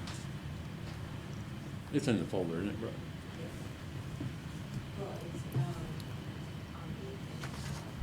Oh, yeah, remember. All right, give me one second, that's right. It's gonna take me a second. Yeah, let's just do that. Well, I've written on it. So, I mean, Jerry, one of the things we can certainly do is we can pass this with an amendment to tell them that we want some sort of a provision put in to exempt contractors working at a property. Actively working. Whether it's unloading, you know, whether it's a plumber, electrician, carpenter, painter, those are the type of. Or a we want- contractor. I mean, if there's a landscape cutting out there and they're doing a Landscape, landscape, right. he needs to work. Right, no, I agree with that. So that's, we can move it forward, but asking to bring it back, a provision to exempt Okay. those type of activities. I think that's what I'm hearing from council. is that Yeah, correct? We're good with that. So, Oh, here we go, here we go. we would add that to the motion. Yes. We would add that to a motion. fine with I was looking for the C So on we can just move it forward and not even, and do it that way if somebody wants to make that motion. Or if you want me to try to do that. Make the motion there. Here we go. Danielson to You make- don't get him in trouble yet. It's Make not, me I've make a seen this motion. across this state where the mayor has, he has a right I've to made make a motions motion. before. Okay, so I make a motion that we approve ordinance 2021-20, ordinance referencing parking of vehicles over 7,500 pounds. In that motion, I request that the town bring back an amendment that will exempt service vehicles actively working on properties for more than 3 hours. And I'll second. We now have a second. Very good. So we have a motion and a second. Any further discussion? Hearing none, all those in favor signify by saying aye. Aye. Opposed? Aye. Your aye, No, your no. nay. Kevin is nay. Very good. Next item is ordinance 2021-21. Now it's really getting confusing. An ordinance to amend Chapter 2 of the Code of Ordinance, Town of Port Royal, South Carolina, to authorize meetings to be held by telephonic or electronic means. Man, you've got the ordinance up. I know, I'm going back now to pull that. Okay, I'm sorry, Mayor, I didn't mean to. Nope, it's okay. I'll try it again. 2021-21, a lot of 21s in there. An ordinance to amend Chapter 2 Code of Ordinance for the Town of Port Royal, South Carolina, to authorize meetings to be held telephonically or other electronic means and matters related thereto. Electronic meetings. So this is just adding telephonic, the difference between this and 2021-22? Is this telephonic? 2021-21. See, we had an emergency reading earlier of ordinance Correct. 2021-22. By passing this, we would no longer have to keep doing the emergency. Exactly, but it adds as telephonic, right? Correct. Is that the way this is, Van? You want to explain this? Basically, it gives you all the option of attending the meeting electronically. We cannot place parameters as to why you would be attending. Once it's made an option, it's an option. And have other municipalities done this that you're aware of? I know that it's legal, and I think y'all have adopted it, correct? I know Bluffton has adopted it. Turn, The city adopted School it boards have to. in the spring or early summer of 2020. So you can't place parameters on, you've got to be at a certain percentage of meetings? Correct. You can't say that? that's for the voters to decide if you weren't present enough. Right. What's the pleasure, of council? You may not have that issue here, but I don't know. There's one that comes behind us. No, I make a motion to approve ordinance 2021-21. We have a motion to approve. Do we have a second? I'll Second. second. Oh, there We it have is. a motion and a second. Any further discussion? Hearing none, all those in favor signify by saying aye. Aye. Okay, next ordinance is 2021-23, an ordinance to amend the following section 1 of ordinance 2020-16 to provide for the levy of tax for ordinary town purposes in the town of Port Royal, South Carolina for the fiscal year beginning July 1, 21, and providing for the expenditures thereto, approved budget for 21-22. Van, you want to explain that a little bit more? Basically, because we need to have I'm sorry. two readings of the budget ordinance prior to passage, I'm suggesting that, as we've done in years past, we pass this in title only. We do have an understanding that the budget is anticipated to be around $7.5 million, with some modifications based upon some discussions we had this evening. As you will note in this section of the ordinance, it does designate a line for the millage rate. At this point, we do not and cannot do that, like I said, so I'm just suggesting passage in title only. And then second reading, I would delay until we have some, I wouldn't say certainty, but some idea of what the potential mill value would be, so that we could attach it or include it in this document and pass it on final reading. Kevin, you look like you had something you wanted to say? At this time, Councilman Phillips will recuse himself from this vote. Very good. Well, I move that we approve ordinance 2021-23 by title only. We have a motion to approve 2021-23 by title only. Do we have a second? Second. We have a motion and a second. Any further discussion? Hearing none, all those in favor signify by saying aye. Aye. Thank you. Kevin, you can return to the meeting. Just roll back up. Next item of business is we have Resolution 4-20-21, a resolution encouraging the use of face coverings. Van, can you read that into the record for us? Sure, I'll pull it right up. Whereas, according to the Centers for Disease Control, novel coronavirus disease 2019, COVID-19, is a severe acute respiratory illness that can spread among humans through respiratory transmission. And whereas the disease COVID-19 continues to present a public health concern requiring unique protective measures and vigilance. And whereas on March 11, 2020, the World Health Organization declared a worldwide pandemic. And whereas on March 13, 2020, the President of the United States declared a national emergency for the United States and its territories in an effort to reduce the spread of the virus. And whereas on March 13, 2020, the Governor of the State of South Carolina, Henry McMaster, declared a state of emergency for the state of South Carolina. And whereas the Port Royal Town Council agrees with the CDC, the SCDHEC, and other agencies that COVID-19 continues to challenge the health, safety, and welfare of the public. And whereas the CDC and SCDHEC advise the use of cloth face coverings and other protocols to slow the spread of COVID-19. And whereas Governor McMaster on March 5th, 2021 issued Executive Order 2021-12, which offers suggested guidelines for wearing face coverings and other actions intended to help reduce the spread of COVID-19. And whereas the Port Royal Town Council believes it to be in the best interest of Port Royal residents, employees, and visitors to encourage the use of face coverings and other protocols in appropriate indoor public settings to help to slow the spread of COVID-19. Now, therefore, be it resolved, the Port Royal Town Council encourages residents, employees, and visitors to contribute to the public safety and well-being by wearing face coverings in appropriate indoor public settings, by social distancing when possible, and by working together with respect and courtesy to employ other protocols to help reduce the spread of COVID-19.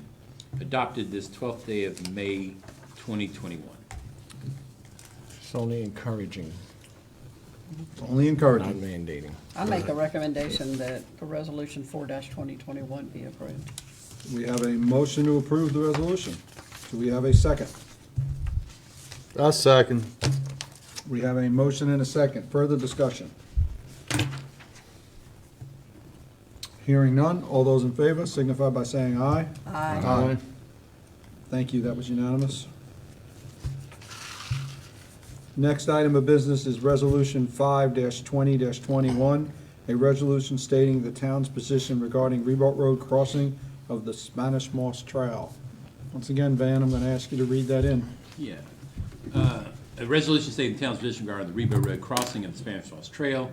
Whereas the Spanish Moss Trail has been designated by Outside Magazine as one of the top 10 urban walking trails in the United States. And whereas the approved Beaufort County Master Plan for the Spanish Moss Trail shows the official start point of the trail at the Sands Beach in Port Royal. And whereas the town has evaluated each of the potential options for crossing Ribault Road and understands the benefits, challenges, and permitting uncertainties of each. Whereas the town considers it very important that the Spanish Moss Trail cross into town Port Royal as soon as possible. Now, therefore, be it resolved, the town of Port Royal desires that the Spanish Moss Trail cross Ribault Road at the site where the Port Royal Railroad formerly crossed. Additionally, the town requests that a hawk signal, high-intensity crosswalk, be installed to ensure that the many current and future users of the Spanish Moss Trail may safely cross Ribault Road. Finally, the town commits to work with Beaufort County and SCDOT to secure a crossing as soon as possible. Done this 12th day of May 2021. Pleasure of council. I move that we approve Resolutions 5-2021. I second. We have a motion and a second. Any discussion? Hearing none. All those in favor signify by saying aye. Aye. Thank you. Next item of business is, we have an executive session to discuss potential litigation pertaining to accommodation tax. So at this point, I will need a motion to go into executive session. So move that we go into executive session to discuss potential litigations pertaining to accommodation tax. We have a motion. Do we have a second? Second. We have a second. All those in favor signify by saying aye. Aye. Thank you. Can you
Okay, we're back.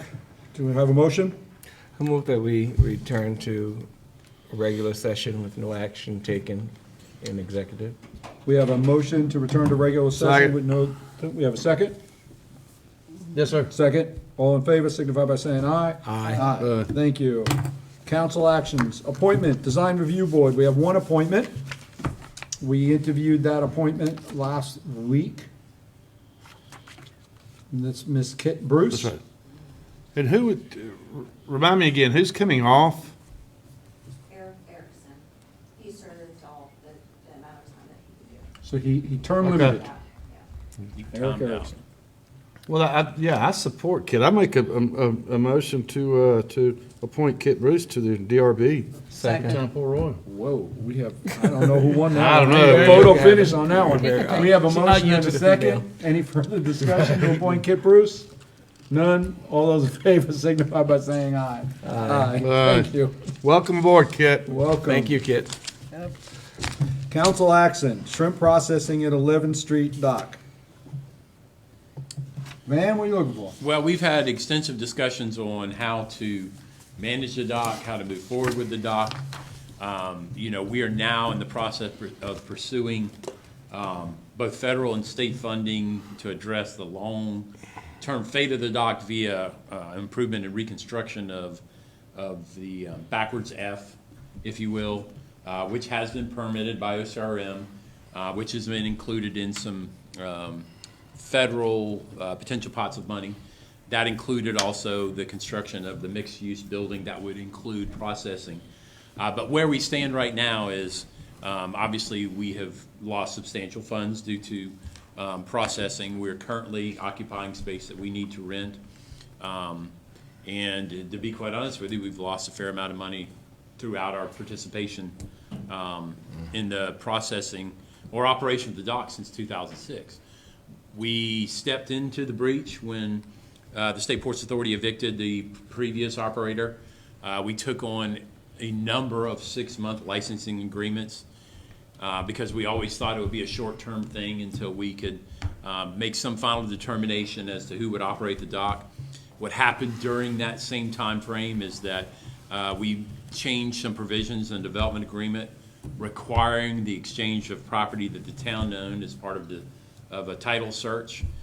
We own property adjacent to what is now Fish Camp that we leveraged to gain ownership of the dock and basically continue processing.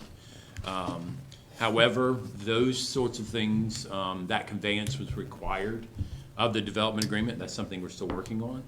We ultimately know we will own the dock and we will own what we need to on land to do proper processing. But, I think that the best interest of the town would be to potentially take a break from that processing piece of it until we can reconstruct the dock, until we can build the appropriate structure and find a qualified operator through an RFQ or RFP or working with the potential owners or Gray Ghost of the port property and do that way so that the town no longer incurs a negative but has a zero, and we respect the cultural and iconic industry that shrimping and processing is. But right now in the current configuration, it's just problematic. So we would look at ending the shrimp processing July 30th, end of this budget year. Yeah, you would, Because we June obviously have 30th. to give them time. Right. You June would- 30th, June right. 30th, I'm sorry, Right. June 30th. Yeah, By now, July. we're in the midst of a shrimp season. We do Right. have boats coming in. We have, I think one coming in this week. We have a couple of the fishing boats, if you will, the swordfish boats will be coming in. So it would be the recommendation that on July 1, that in the next fiscal year, we do not continue processing. So the boats can still come in, the boats can still offload, Absolutely. Absolutely. and that's what we want. We won't. They would be responsible for the maintenance of their boats. They would be responsible for ensuring that their boats are seaworthy. They would be responsible for handling the pack out of their product. They would be responsible for arranging for fuel. They would be responsible for arranging for ice, which we can work with them on. But we would not be expending additional dollars in the support of processing via contracted labor, 1099 persons, or as well as the purchase of whatever else is necessary to process.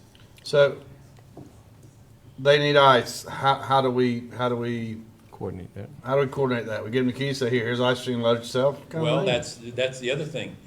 The ice machine is currently located on property that somebody else owns. Right. So we are going to have to figure that out. We're gonna move that. It's plumbed and everything over there. That's that big Connex box. Right, because Mr. Borgini will be moving forward with the construction of his Right. brewery and restaurant. So Okay. we've got Well, that there's coming just together. gonna be some little things like that we can That's figure out. logistics that I Right. think our staff can handle. Okay. Okay. Gas, I mean, they get their own gas. They call Fuel. a fuel. We get, Nick one. they come fill it up or whatever. We don't have to worry about that. How does that, what about just the boats that aren't shipping, the boats that are sitting there? Joey and I had a conversation about that a few days ago. It's, if they haven't paid rent, you can take them to magistrate's court, basically get the boat in exchange for the rent owed, and then we would do what we needed to do with the boats Dynamite. to remove them from the dock. So we could, I mean, if we didn't expend $250,000 on that boat, we could actually maybe expend some money cleaning some stuff up down there? Yeah. Right now, if a boat's not sunk, you're $5,000 to $10,000 to get rid of it. If it's sunk, it's a heck of a lot more. Well, we've got 3 boats sitting on the bottom out there, and we've got some grants out there to remove those boats potentially, correct? We should have an answer on the grant to remove 3 of the boats Right. at the end of May, first part of June. Okay. That's progress. Okay. Is there any potential to, if we did, like, essentially it sounds like we can repo some of them. Can we auction them at that point? Or is that a bad, so you could, highest bidder, and that way we can get some money, but you gotta get it out of here. There may be some value to components of those boats. Component, I got you, okay. We would accept a bid that you remove it from the dock. It's a big enough bid for us. Right. I was just thinking of some ways It to is try an to as-is recoup some- sale. It is an as-is sale, right, it is an as-is sale. Right. Okay, pleasure, council. I'll make the motion. I make a motion that we end shrimp processing on July 1, 2021. Do we do it on July 1 or June June 30? June 30, July 1, you pick it. Either way. Okay, I got you. So that's midnight, June 30th, that's. Yeah, I just didn't want to run into the next physical year. Right, it's midnight, June 30th. I support it. I second. Darrell seconded it. We have a motion. We have a second. Further discussion? No. All those in favor signify by saying aye. Aye. Opposed? None? It's unanimous. Thrown away enough money. Next thing is we need a motion for the town of Port Royal to join the class action lawsuit on short-term rentals. So move. Second. We have a motion and a second. Any further discussion? Hearing none. Everybody signify by saying aye. Aye. Opposed? It's unanimous.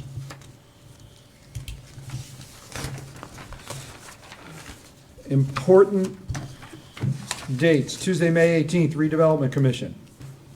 That's our only meeting on the docket right now.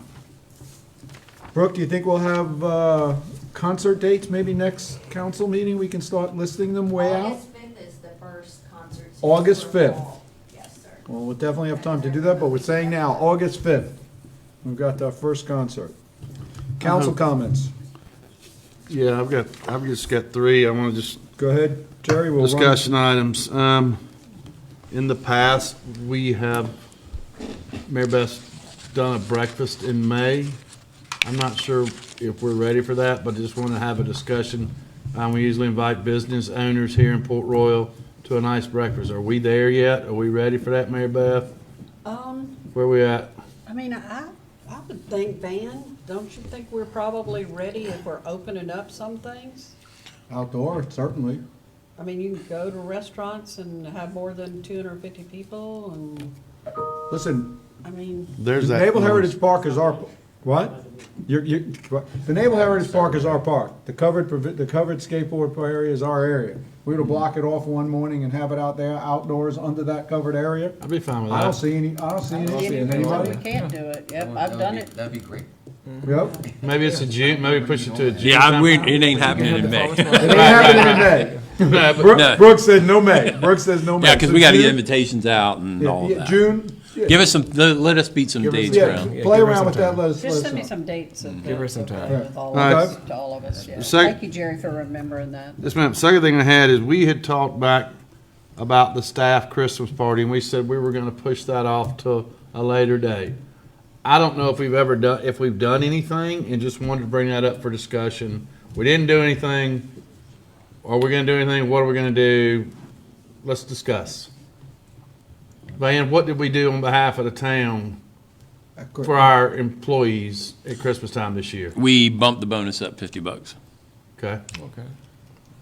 You know, we had said something about, you know, we usually do a nice dinner or something. I don't know, could we recognize our employees and our business owners at one time? That'd be cool.